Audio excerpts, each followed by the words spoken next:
Hi, folks. Oh. Normally, folks, we try to do a family show. We try not to cuss.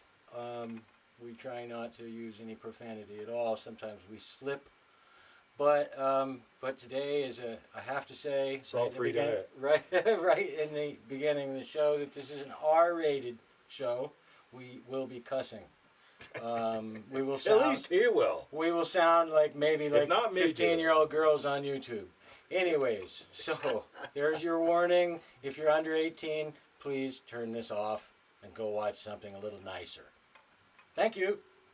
Gee, I'm scared now.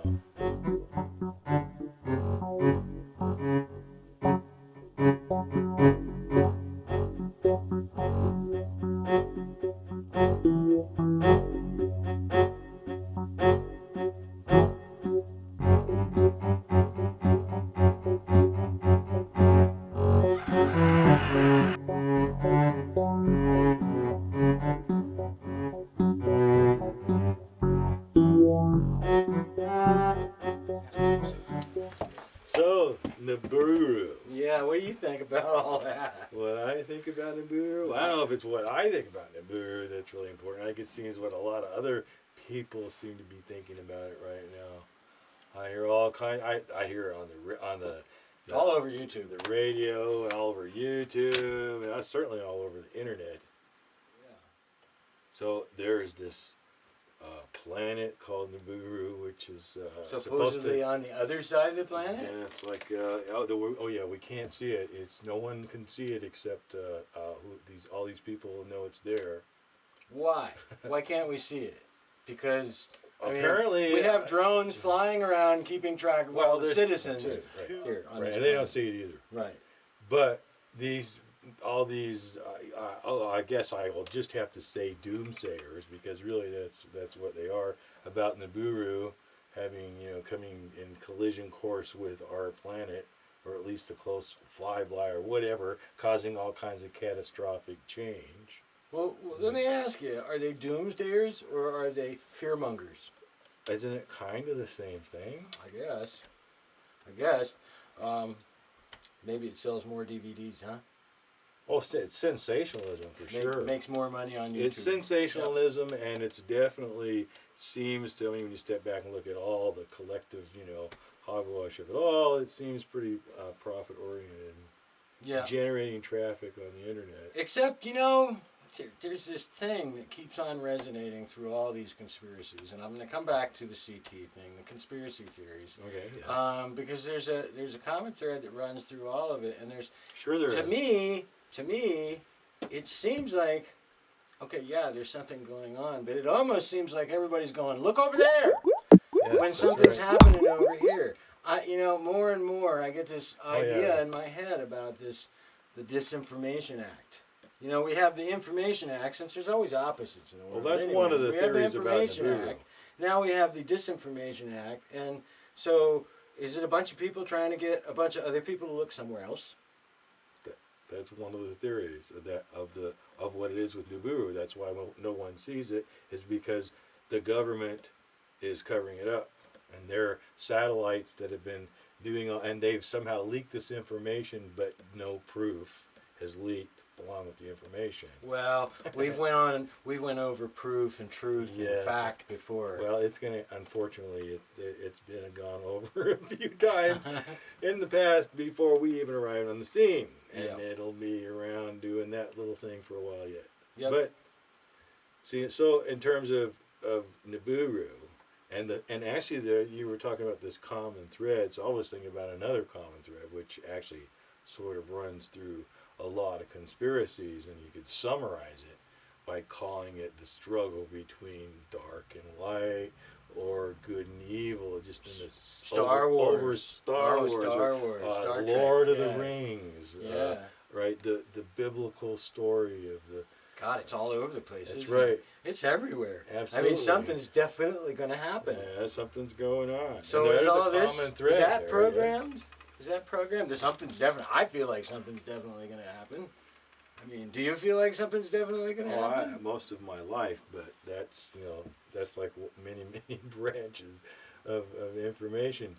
But we want to talk about Niburu and I specifically. I mean, Sorry. really, there's all this talk about what it is, and they make this association between it and the story of the Sumerian gods that were planets and all kinds of stuff. And the Anunnaki. And yes, the Anunnaki, and it just so happens we have a special guest with us here today that knows a little bit about the subject. He's not going to claim to be an expert, but we'll ask him a few questions and see if he can enlighten us a little bit more on just exactly what this whole thing is all about, what the information really is. So, are you there? Bob. Hello, Bob. Would you please step down out of the audience? Hey, how you doing? I'm going to give you my seat. Okay, yeah. So. Oh, by the way, I'm Rob, and I'm a cynical bastard. I'm also Rob, but you can call me Bob, and I'm also a cynical bastard too. Okay, all right. So, Niburu. What can you tell us about Niburu and the story of the Anunnaki and how the Sumerian text that Zachariah Sitchin had something to do with it? There's a lot. He dedicated his life to the Sumerian texts and mythologies, according to my research. So he was really into it. Mm-hmm. So Zachariah Sitchin is. He was a son of a famous scholar. He was kind of of or something like that. a study authority, at least up till modern times. But recently, there was a so-called retranslation of the Sumerian text, and it seems to be this rough conspiracy, doomsday theory of the planet Niburu. I mean, you've heard all the Well, supposedly every 3,600 years, this planet of the crossing is supposed to get close to the orbital path of the Earth, and that is supposed to cause all kinds of, well, that's sort of the basis of what they're saying, but they're saying that that's going to happen cataclysmic December 31st, 2012, this year. which is all a bunch of hype because there's no real, it doesn't really say anything like that. That's people are building off of that, according to some ancient. And it's amazing. Like, we had some forums just the other day. Tablets, according to ancient cuneiform tablets, the Sumerian tablets, that certain people have discovered and translated. People are basing their own theories off of these things. That like So what in a sort of a brief summary, what is like the actual story of the? Well, it's called the Enuma Elish, according to Sumerian language. Which means while in the heights. So tell us in lay terms the basic story as you understand it about what it's all about in terms of there was some sort of battle in heaven, something about creating a slave race. Well, there was no battle in heaven. That's more of a Christian Hebrew perspective. Okay, all right. And definitely Catholic perspective. So where does it start? Where does the story start? There is a battle in heaven's classic perspective in that way, I suppose, but it's not like the Hebrew or the Indo-Christian, or the Christian perspective or whatever.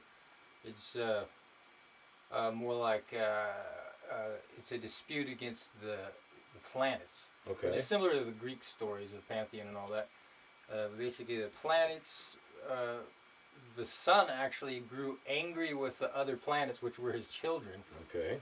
which I think the sun was called Apsu. There's different translations. Apsu is one of them. Maybe Anpu is another one. I'm pretty sure Anu isn't the sun, but it might actually also be another. So the sun, who is like the father god of all the other planet gods, grows angry, basically.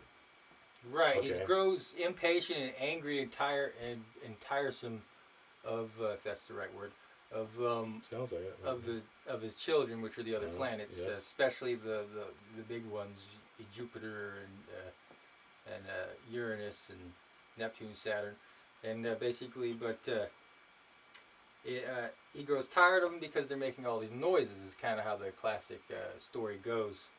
And Noisy so children. they're making all these noises and they're doing all these things which are keeping him awake. He can't sleep. He can't get any rest. So he goes tiresome of the planets. So basically he goes to try to destroy the planets. Okay. And Mamu, which is his closest advisor and also one of his children too, I suppose. I'm not sure what the translation is to that, but that's Mercury. Mercury is his close advisor. And if you translate it into the Hebrew perspective, he would probably be similar to what's his name, Metatron, which is closest to the actual presence of God. Sounds anyway, like another story to me. Yeah, it's just Sounds like a whole lot of other just stories. a bunch of mythology, But that which sort of which is rooted in reinforces certain things. the idea that there, as we were talking, I was talking about earlier, that there's this common thread that's running through all their stories. But we're talking about actual, archaeological Niburu evidence. is also here. related to Marduk. This is according to Zachariah Sitchin. Marduk, or also translated Marduk as well. Yes. But that's Who's more was of the modern pretty American pretty dark translation. god, from my understanding. Well, Marduk was the new god that was created out of the essence of their father, which was actually the story I was talking about. Oh well, after we didn't So get what to happened yes. is they end up overhearing the plot between him and Mercury. Of course, was Okay. in Sumerian is named Mamu in the transliteration into right, English. right. So they're all planning on destroying his children. And so Tiamat, which was the maiden of life according to Zachariah Sitchin's translation, and the Greek, of course, their translation and their classic translation their classic translation is that it's the mother of all chaos and the dragons. That's their translation of Tiamat. And then Zachariah Sitchin's translation, and of course he dedicated his life to it. Supposedly he would be more accurate. I don't know, but his translation is that it meant maiden of life. Tiamat or Tiamat maybe. Okay. Tiamat is how I pronounce it. But that was supposedly that was the planet that was here originally before the Earth was actually even born into our solar system. And supposedly also on a side note, really quick, Zachariah Sitchin, according to his understanding of the Sumerian people, they actually understood astronomy in a circular cyclical kind of way. So it was like a pretty much a third-dimensional understanding of astrology and the constellations and everything was circular rather than the. So voice from off camera. Let me go ahead and inject this. Rob has something. It seems, I'm Rob and I'm a cynical bastard. Okay. And I'm off camera, so I can act any way I want. We know who you are. I mean, it sounds like you've done a lot of reading about this, and you know a lot about it. But let me ask you this question: do you base your life around this stuff? No. Yeah, that's a funny laugh. Why did you laugh like that? Because I think it would be kind of foolish for anybody to base their life on especially if it's just On what, one person's view? Historical, archaeological findings of something really people don't have much understanding of. So they based their life on it was kind of silly, which I suppose Zachariah Sitchin did. Not to judge anybody. I just, there's a lot of people running around. Zachariah Sitchin for wasting his life on it. That way none of us have to. There's a lot of people running around right now that are gobbling this stuff up. They're afraid something's going to happen, and they're hanging their heart and souls on what another man's saying. Yep.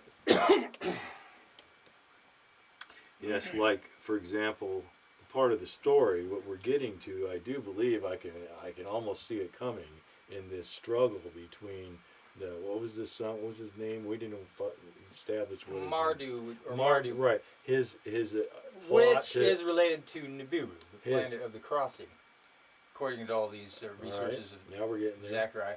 Basically, was created out of the essence of the sun. When he was sleeping, all the other suns or all the other planets, excuse me, when they got close enough, and this is of course according to Zechariah Sitchin's translations That's cool. of the ancient story. We got it. So the making them into planets, so they put it in a more scientific perspective, rather than just being God sitting on clouds. right. You know, so basically the planets are getting close, and when they pass, when to go back to what happens is they plot to kill all the planets, and then I think it was Ea, which is Jupiter, which is the eldest of all the other siblings, all the other children, all the other planets, and he overheard. So he came together with all the other planets and told them that they should come together and foil his plans to destroy them, right? So basically that's what they did, and they snuck over to when he was sleeping, and they killed him, took his essence, took the tablets of destiny, I think is one of the things they refer to. And that's an interesting thing. Right. There's different references of that throughout different cultures, and there are different translations, variations of what the tablets of destiny mean. The Ring of Power is a good example. But anyways, but that's more of a, well, it's right up there. It's all it's all mythology. One But of those anyways, threads. One of those threads. yeah. Yeah. so basically, out of that point, back to the origin of Niburu, they take the essence of the sun and the tablets of destiny thereof. Oh wait, no, I think I'm getting that wrong, or it could be a different translation. But there's another thing I remembered, that the tablets of destiny actually ended up being somehow being passed into the hands of the sun's mistress, which was Tiamat, and then she ended up giving it to the moon, which was called Kingu, or Kingu, depending on how you want to translate it. But Kingu basically was known as the clumsy laborer, and that was the moon. And according to this translation, the moon didn't originate from the earth. It was actually part of the other planet, which was Tiamat. Right. And then what happened is she raised 11 monsters. 11 dragons actually is another one of the translations, which they claim once they go up and they can never come back down, which is interesting. So he claims that according to that translation of the dragons going up and never coming back down, is talking about pieces of the earth being ripped up and going out of the earth by the magnetic gravitational pull of the mass of the other planets passing which was by, Niburu, right? which was Niburu, Created but out of it the- pulled pieces out of the other massive planets like Jupiter and Neptune and Saturn, I do believe. Nibiru And did that. Uranus, I think, is a big one too. Took pieces out of all the planets. Niburu, when it was passing by, according to Zechariah's alright. theories, Okay. basically, and we have to realize it's all theory. That's the big one. It's all right. This So is the basically, it's story. all going through there. It collects all these pieces of the other planets, or vice versa. The mass of the other planets Yes. pull pieces out of Niburu. I'm not sure exactly how it works. So it goes through all these planets. So when it finally enters the orbit of the Earth, which apparently it's an exact same path, it gets to the point where it's actually in the same path. So when it gets to that point, it ends up slamming the asteroids, or the pieces of the planets, into the Earth, or Tiamat, I should say.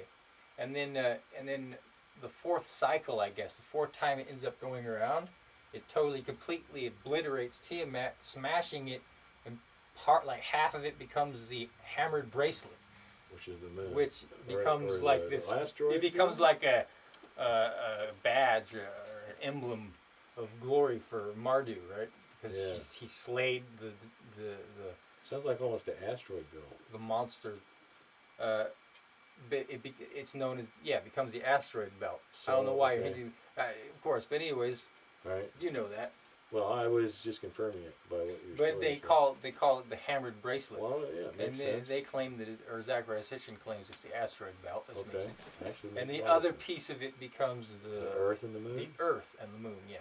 Okay. Because Kingu, the clumsy laborer, ends up, which is the interesting part. If Kingu had the tablet of destiny, and then they're he ends in the up moon, man. getting pulled in along with You heard it first, right piece of here. the Earth, then there might be something of great value of research. Somebody might want to check that out. They're in the moon, and now There's we the know what tablets of destiny. 2001 was What are all these? about. What are these things? The tablets of destiny.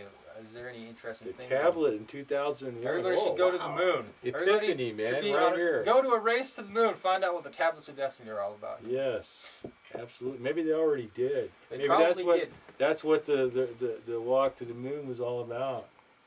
Maybe. So, in this story that you just translated in your own words, from what you understand of the Zachariah Sitchin's translation of the Sumerian tablets, that the sun had an issue with his planetary children because they broke his peace, and he conspired with his partner or his best friend or lieutenant or something, Mercury, to destroy all the planets so that he could get the peace. And the planets found out about it, and they co-conspired backwards, and they ganged up on him, and they stole some sort of essence like his immortality, is what they said, and they made Niburu, and it got sent on a course of destruction through the solar system, which ended up throwing pieces of the planet at the planet Tiamat, and breaking it into pieces, causing the asteroid belt, the hammer bracelet, and the Earth and the Moon, which had another name, and it must have been like a core part or something. But that's the story of Niburu. And Niburu went on its way, according to some theories here and there, and it comes around every 36,000 years, I think I heard it said. 3,600. 3,600 years it comes around and wreaks havoc on the solar system. I'm not quite sure if that's Zachariah Sitchin. That could have been. But that's the Zeitgeist. story. I think Zeitgeist the talks story, about that in okay. their research. Every 3,600 years. And that's- supposedly Planet X or Niburu. Supposedly NASA calls it Planet X. And this, I've heard this a lot, talking about new planets being discovered. Like recently, they just talked about on the news. There's a new planet being discovered, according but it's not in our solar system. It's way out there, light years away. 30,000 light years, I think. It's actually a topic on the Cynical Bastards Yes, forum. yes. But So, it's great that you came here and told us this information, because this will help clarify, because a lot of people don't really know where Niburu comes from, what it actually is.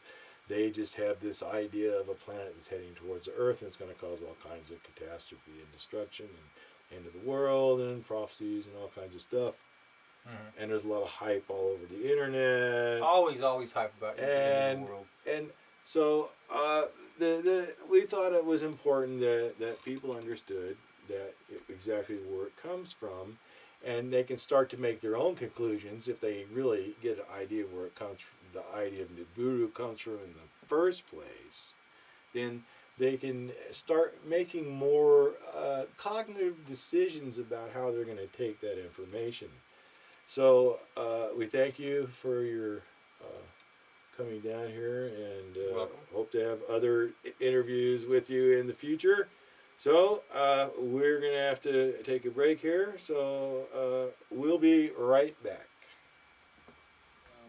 So I invite him to our website, Right. for Cynical Bastards, which I guess we have to define a little bit. What is the Cynical Bastards? What are Cynical Bastards? To me, a Cynical Bastard is an old guy that doesn't believe in anything anymore. If you say, oh man, the government's going to take care of you when you're old, and Social Security will take care of you, that guy, a Cynical Bastard, would go, yeah, whatever, man, yeah, right, yeah, like they're really going to do that. That's a Cynical Bastard to me. What's a Cynical Bastard to you? Yeah, I think it's kind of similar, but I would sort of kind of morph a little bit in the terms of what about the belief part. Yeah. Because I think it's more like an old guy who doesn't believe in bullshit anymore. Right. I mean, there's plenty of things I believe in, for sure. Believe me. I found out these days that, Right. you don't have to be an old guy to be a Cynical Bastard these days. That's true. Because there's a lot of younger people that That's don't true. really That's go for true. what's going on either. So the guy comes onto the site, Yeah. and makes a great intro. Seem to be, have a fairly good command of words. I mean, I don't have the best command of words, but We have words, yes. Yeah, I know how to Command, speak. yeah. I can get ideas across. Are you picking on me? I was talking about him, Oh, not okay. you. So he comes on, and within the first couple of hours, he kind of picks a fight with one of the senior members. They actually got into a little teeny discrepancy over the use of certain words, like intuitive. Or intuition, even. Right. Actually. Both, same thing. But his reaction, and it's part of the reason why I wanted to bring this up, his reaction was like that of a higher level thinking troll. He immediately went into, after a couple of hours on the forum, immediately went into throwing his PhD and his 8 years in college around. Bud. And hitting us over the head with it. 8 years of college. Not at you. 8 We don't fucking years of college. 8 fucking years of college. It's on my fucking wall. Bow down and worship my fucking wall, you son of a bitch. Wow.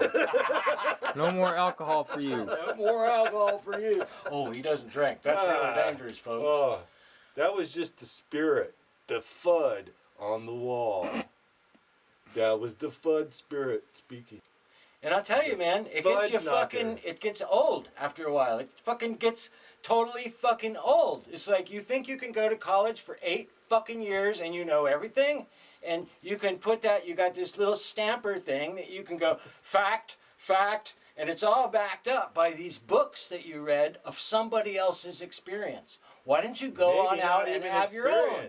It could have been a repetition of somebody else's fucking copying from somebody else's text for their stupid fucking thesis so they could get the FUD on their fucking wall. I'm telling you, man, it's a fucking piece of paper, and until you get out here in the real world and become a real world person with the rest of us, slave class, because the ruling class is over there.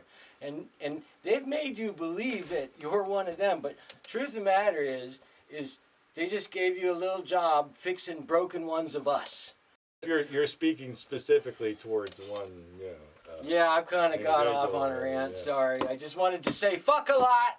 Fuck, because everybody else comes on YouTube and says fuck, and they get 100 million fucking hits. And we get, we try to be nice and be family-like, and we get 40 hits. So I'm sorry, after this show, we'll try not to use profanity again, because we do respect your minds out there and your children. We think everybody should have a chance to hear and learn. Fucking A. Fucking A. Yeah. Okay, got that one out. I'm fucking impressed. Really? Oh, shit. They saw it. Oh, fuck. They know I'm an alien for sure. Yes. Funny thing, the other day, we were conceptualizing some ideas for videos, and we decided to do a pseudo Apple commercial.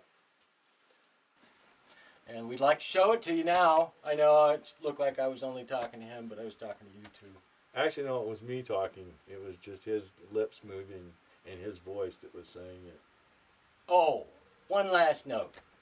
If you want to come on our fucking site, like any other site on the internet or any other community, if you're new, you walk in the door, you say hi, you sit down, you listen for a while.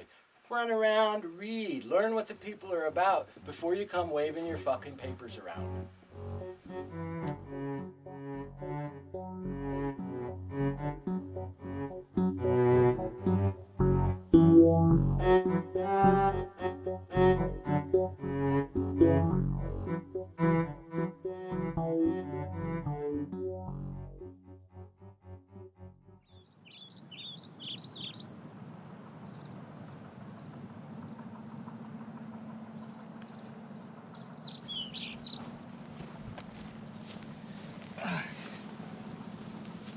Wow, what a nice day.